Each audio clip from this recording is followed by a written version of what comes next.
Awesome. What can I help you with? Just wondering, with a potential client or prospect that I'm talking with, if you're in a situation where it kind of becomes evident during a meeting that you're maybe not going to be a good fit for that business, or they're going to require a lot of your work, potentially for very little reward, how you would go about handling that situation. Good question.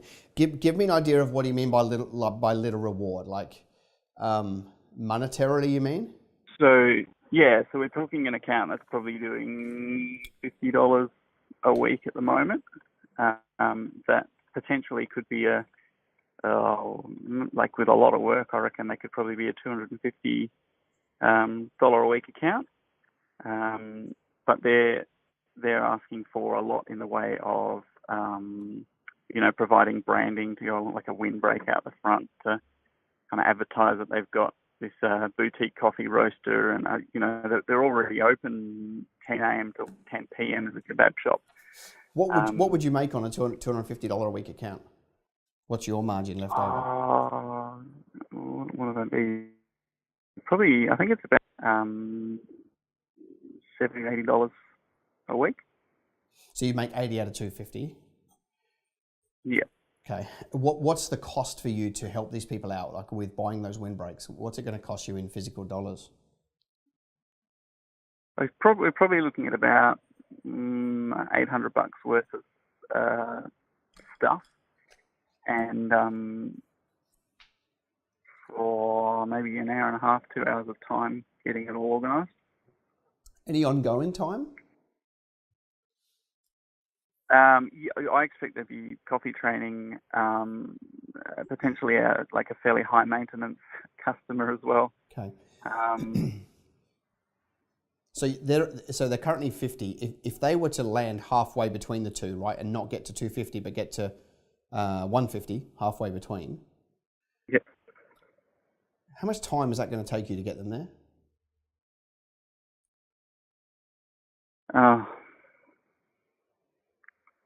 Because if they get there, all you make in one whole year, you make $2,000. So I just want to make sure that how much time are you going to have to invest to make $2,000? It's hard to say. They've got some stiff competition not far away. They're a kebab shop that would like to add a coffee machine. Great. Quite close to them are 3 cafes all doing, what would that be, 30 kilos a week. So that's something in the region of $700-800. Okay, so here's my summary to knowing all of that. You're right, you're not going to make much money out of this person. However, there are other intrinsic benefits, right, to having another customer. One of them is your brand gets seen a little bit more. Another one is you increase your volume, which potentially, not by much, but you get some economies of scale as you roast more. So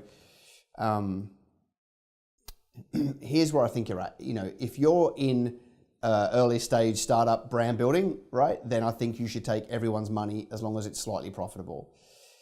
If you're down the line and this is adding 0.0001% to your revenue, I'd be like, don't even bother. Go and find customers that are less headache. So you've just got to decide, what do I need most right now? Do I need the brand awareness and a small amount of money, or do I need my time back to redeploy it into more strategic things?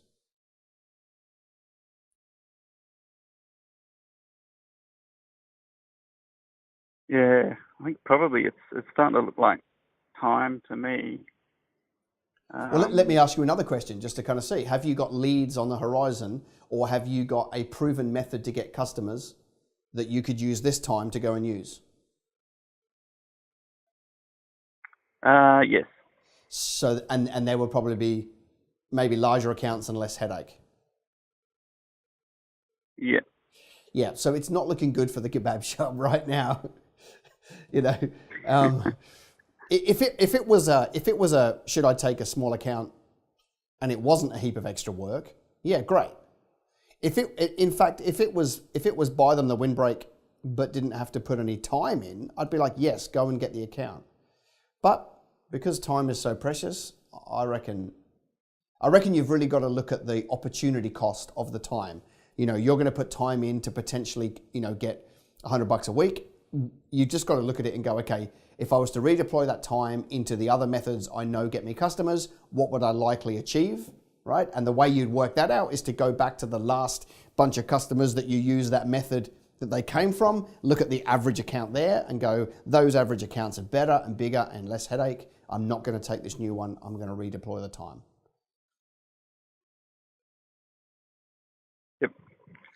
If you'd said to And me, then, so how do if you you'd let said to that me person like, down gently? if you'd said to me, I'm scrambling for every dollar and I've got heaps of spare time, I'd be like, yep, go and get the account, right? But because of what you're telling me, I think you should maybe sidestep this one. Now, here's an interesting thing. If you can let them down lightly, maybe one of the things to go back to them and say is, listen, let me be totally honest with you. I'd love to have my coffee in here. I'd love to buy you a windbreak, but I don't have the time. Would you still like to go ahead knowing that I can't give you the level of support you're requiring? And they might say, yes, we'll do it anyway. Great. Then you've got, less time. They might say, and then they might say no, which is them self-selecting for you to let them down gently. You don't even have to tell them. Yeah. Like, let them choose. Yeah, that sounds like kind of split the difference with something that would actually work for me. Yeah, so give them a chance to do something that would work for you. And if they don't want that, then they vote themselves off the island and you don't have to say up your nose with a rubber hose.